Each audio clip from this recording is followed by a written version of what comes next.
La première fois que j'ai senti une lotion très populaire de Chine, c'était un produit anti-moustique, réputé pour sa fraîcheur. À l'inverse, j'ai pourtant été envahie d'un drôle sentiment de lourdeur. Imaginez-vous d'abord le lilas qui me monte au nez, une fleur opulente, poudrée. Puis, l'aldéhyde cinnamique me renvoyait à la cannelle chaude du pain d'épices. Et enfin, le pipéronal, lui, dévoilait son côté rond, pâteux, pâte d'amande. Mes attentes de l'anti-moustique classique furent alors toutes déboussolées. Cette exhalaison ne correspondait en rien à la citronnelle fraîche et piquante de mes souvenirs. Mais, lors de mon voyage de terrain en Chine, j'ai compris que ma perception olfactive pouvait complètement se transformer.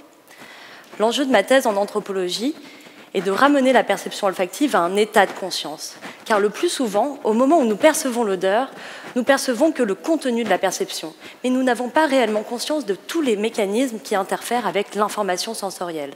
Cette prise d'information est liée à une situation, à une disposition psychologique, à une émotion, et bien souvent, les trois à la fois.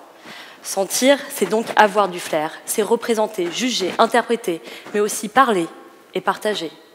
L'objectif est donc de comprendre comment passer d'une position sensorielle passive à la réalisation de l'acte perceptif.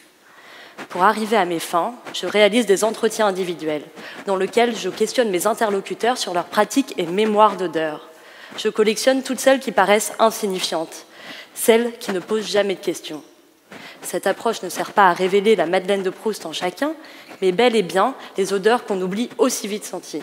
Pourquoi, me diriez-vous? Parce qu'elles sont tabous, parce qu'elles sont triviales, parce qu'elles sont comme les bruits face à la musique, toujours moins considérées. Pour montrer que la perception olfactive n'est ni innée ni universelle, je m'attarde également sur le poids du contexte, en particulier culturel. À partir d'un environnement, d'un vécu, d'une habitude, il devient impossible d'enfermer l'odeur dans l'idée qu'elle soit intrinsèquement bonne ou mauvaise. À l'odeur de la brioche beurrée, mon interlocuteur chinois va toujours préférer des senteurs acides.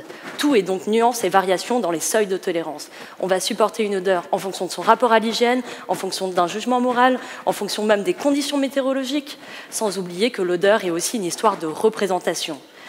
La culture du vin, du parfum, du fromage en France amène les odeurs du côté du plaisir. La représentation est donc esthétique, épicurienne. Les plantes médicinales en Chine donnent aux odeurs des attributs plus thérapeutiques.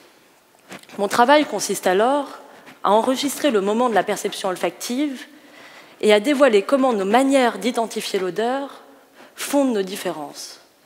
Lorsque l'exercice fonctionne, j'ai l'impression de rendre important et visible ce qui est de l'ordre du détail et de l'invisible.